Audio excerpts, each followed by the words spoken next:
आता भोर नगरपालिकेच्या निवडणुका लागलेल्या आहेत. तर नगरपालिकेकडने व त्या उभे राहिलेल्या उमेदवारांकडनं तुमच्या इथं काय सुविधा पाहिजेत याच्याबद्दल माहिती द्या. आम्हाला घर पाहिजे, घराला जागा, घर पाहिजे आणि आम्हाला पाण्याची याची सोय पाहिजे बस. तुमचं आणि वार्ड घर पाहिजे. क्रमांक कोणचा आहे? हा वार्ड क्रमांक कोणचा आहे? वाढतं.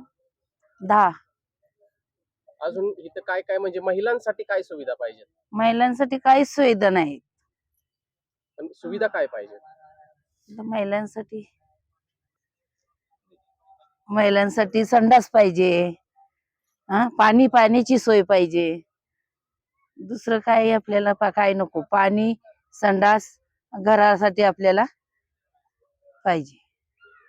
जी भोर मध्ये नगरपालिकेची निवडणूक चालू आहे, तर त्यात तुम्हाला कसा उमेदवार पाहिजे आणि कोण नगराध्यक्ष पाहिजे?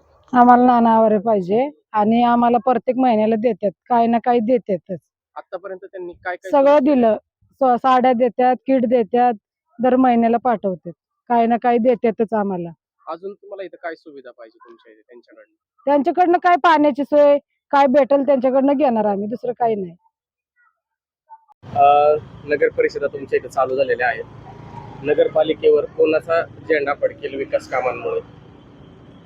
कुठल्या पक्षाचा फडकेल? विकास कामं झाली ती सगळी संग्रामदादा थोपटे यांच्या मार्गदर्शनामुळं आणि त्यांच्या कारकिर्दीमध्ये विकास कामं झालेली आहेत.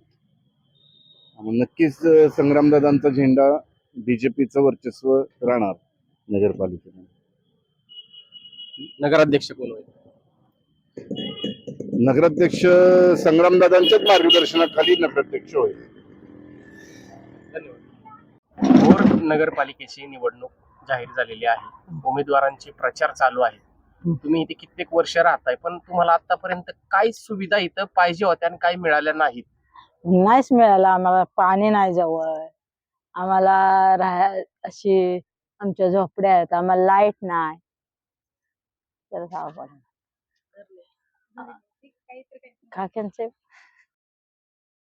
बाबा, आता भोर नगर परिषदेच्या निवडणुका लागल्या. सगळे उमेदवार रिंगणात उतरलेले आहेत, पण तुमच्या वस्तीकडे अजून काही सुविधा आलेल्या नाहीयेत.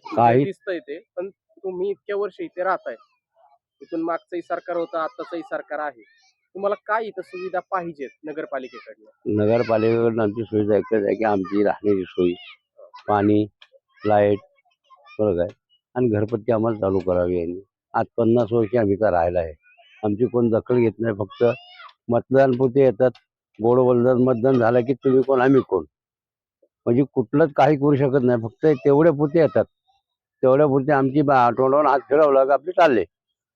आणि ह्याच्या पुढं आम्हाला आमची एकच अपेक्षा आहे की आमची गायगरीबाची झोपडपट्टी किती वर्षांनी येत आहे, आज 50 वर्षांनी, तर आमची कोणी तक्रार घेत नाही आणि कोणी आमची सोय करत नाही.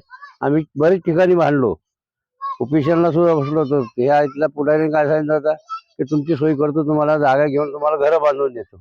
आजपर्यंत त्यांनी लक्ष दिलं नाही. इलेक्शनच्या टायमाला फक्त ते येतात, तेवढ्या पुरतं इलेक्शन येतात, ते विषय संपला त्यांचा. मग पुढं काहीच बोलत नाही. आपण ज्याकडे तक्रार घेऊन गेलो, हा बघू, बस एवढा शब्द आहे त्यांचा. कुठली आणीबाणी आली तरी आणीबाणी सुद्धा उभी राहत नाही.